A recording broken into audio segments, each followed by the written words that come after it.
nem pensei ainda, mas qual é a maior dificuldade para aquelas pessoas que fumam em parar de fumar?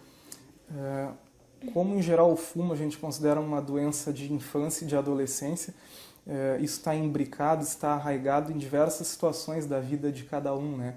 Então a gente tem que tirar, na verdade, o fumo do prazer, desvincular o fumo às sensações de prazer. Seja uma comida que a pessoa gosta, seja chimarrão, seja a visita de algum familiar, seja o esposo ou a esposa que fumam, né? Então, basicamente, é desvincular o ato de fumar ao prazer que isso daria para a pessoa, né? E como parar de fumar? Tem alguma medida, algum meio específico para isso? O principal é a motivação do paciente. Isso seria, digamos, a pedra angular do tratamento, isso é o principal. Só tem sucesso aqueles que tentam e, mais do que isso, aqueles que querem parar, né? Não adianta vir arrastado pela família numa consulta. A vontade de parar de fumar tem que vir do fumante. A partir disso se desenvolve toda uma estratégia de equipe médica, de equipe multidisciplinar, para ajudar aquele fumante a deixar o cigarro, né? Mas assim, o principal é a motivação, deve partir da pessoa, pelo menos esse início, essa vontade de parar de fumar. E como é esse processo? Vai diminuindo o número de cigarros? Na verdade, assim, a gente tem várias estratégias, pode parar de uma vez só, pode ir parando aos poucos, dependendo do grau de dependência da pessoa. A gente pode auxiliar com remédios, com reposições de nicotina, isso é muito variável. O que a gente sabe é que, em geral, os 3 primeiros meses são um pouco mais difíceis, porque é aquele período em que o organismo ainda depende da nicotina, da substância.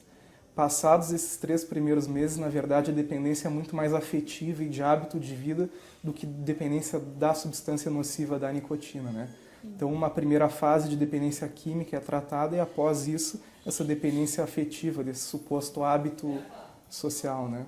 E o tempo, assim, tem algum tempo para parar de fumar? Um ano, meses? Ou varia de pessoa para pessoa? Sim, em primeiro lugar, nunca é tarde assim, para parar de fumar, mesmo aqueles que fumaram muito. O ideal é o quanto antes, né? E, na verdade, o processo de parar de fumar a gente considera como 1 ano, né? A pessoa, então, para de fumar o cigarro, a gente marca uma data e comemora isso quase como um aniversário, né? Uma data importante mesmo. E, a partir disso, fazemos o seguimento de até 1 ano. Com 1 ano sem fumar, nós consideramos que aquela pessoa já é uma não fumante ou uma ex-fumante. Bom, e falando assim, bem básicos, os principais problemas, né, na saúde de um fumante? A primeira coisa que a gente tem que se dar conta, né? Metade dos fumantes vai acabar morrendo de doença tabaco relacionada, né? E se a gente olhar na rua e sabendo que 20% dos adultos fumam, isso dá um número absurdo, né?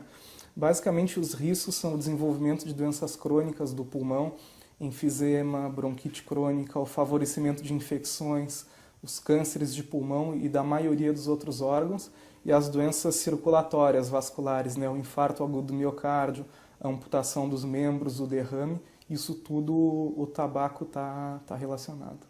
E também, assim, grávidas, crianças, isso também prejudica, né? Então, sim. Em relação às grávidas, a gente sabe que o fumo na gestação, em qualquer fase da gestação, dá uma série de complicações.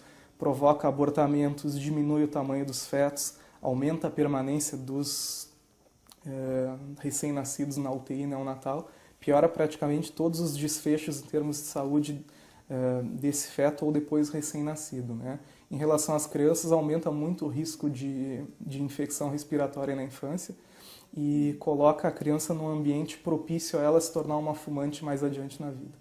E tu tem algum caso, assim, que tenha sido bastante difícil de uma pessoa parar de fumar? Por algum motivo, assim? Sim, tive uma paciente que esteve hospitalizada por um problema sério, um enfisema grave de pulmão. Ela fumava desde os 8 anos de idade e ela tinha praticamente 70, então foi algo que a gente teve que trabalhar com ela ao longo de toda a internação e depois nas consultas e tentar desvincular o cigarro que já fazia parte da vida dela por esse tempo todo.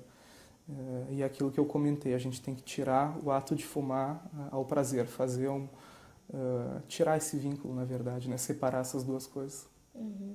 E tem uma pergunta, alguma coisa? Acho que tá bom.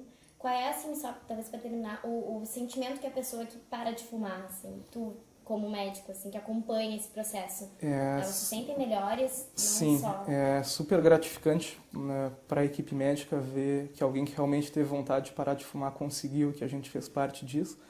E para a pessoa uma data quase como um aniversário. Vai se lembrar pontualmente aquele paciente, olha, no dia tal, do mês tal, do ano tal, foi o último cigarro que eu botei na boca, depois eu nunca mais fumei. E na verdade é uma data que fica para o resto da vida.